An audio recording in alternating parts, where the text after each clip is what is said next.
పోతున్నావో తెలుసా? విషాన్ని నూరిపోతున్నావో తెలుసా? విషం? విషానికి అమృతానికి తేడా తెలుసుంటే అసలు ఈ రోజే వచ్చేది కాదు. మీరు అనుకుంటున్నారు రాజుగారు మీ దాసులని, కానీ ఆ రాజు మనసులో ఉన్న కపటాన్ని తెలుసుకోలేదు. ముందుగా భరతుడిని తాతగారి దగ్గరికి పంపించారు. ఆ తరువాత రాజ్యాభిషేకానికి ఏర్పాట్లు చేశారు. లేదు లేదు మందర, లేదు, నువ్వు ఇక్కడి నుంచి వెళ్ళావు.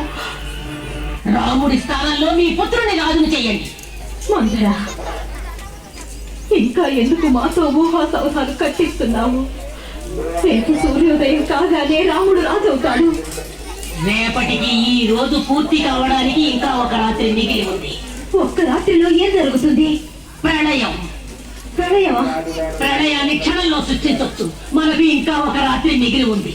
మీరు సరైన ఎత్తు వేశారో విజయాన్ని సాధిస్తాం. నాకు తల తిరుగుతోంది మందర.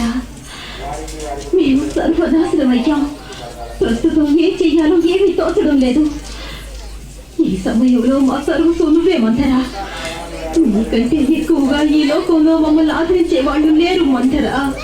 నువ్వు మాకు ఏ దారి చూపిస్తావో మేము ఆ దారిలోనే పయనిస్తాము. దారి కూడా నేనే చూపించాలా? మరి ఇంకెవరు చూపిస్తారా? అయితే వినండి, మహారాజు వారు ఇచ్చిన 2 వరాలు మీ దగ్గర ఉన్నాయి. వరాలా? అవును, మరచారా? ఒకరోజు నాతో మీరే చెప్పారు, దేవతలకు అసురులకు యుద్ధం జరిగింది. అప్పుడు మహారాజు యుద్ధంలో ఇంద్రుడికి సహాయం చేయడానికి వెళ్ళారు. మీరు వెంట వెళ్ళారు.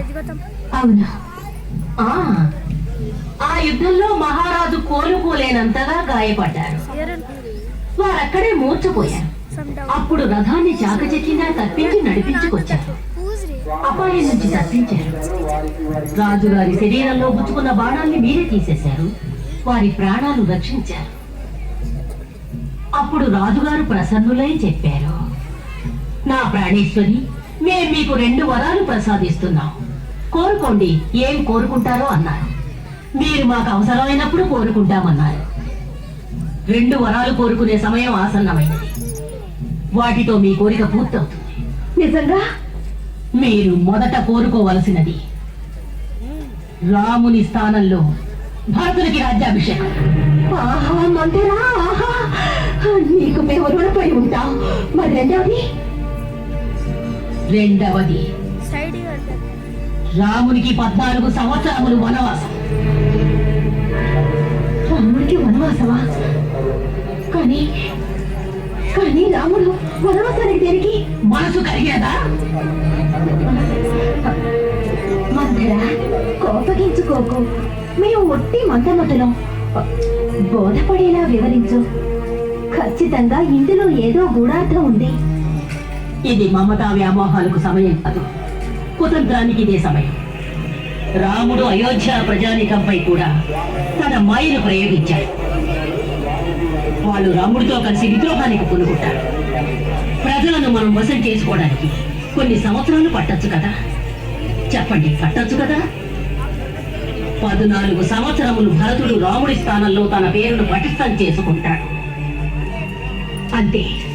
మహారాజును వెంటనే రప్పించండి. మీకు అనుకూలంగా సమయాన్ని మార్చుకోండి. గెలుచుకోండి మందారు.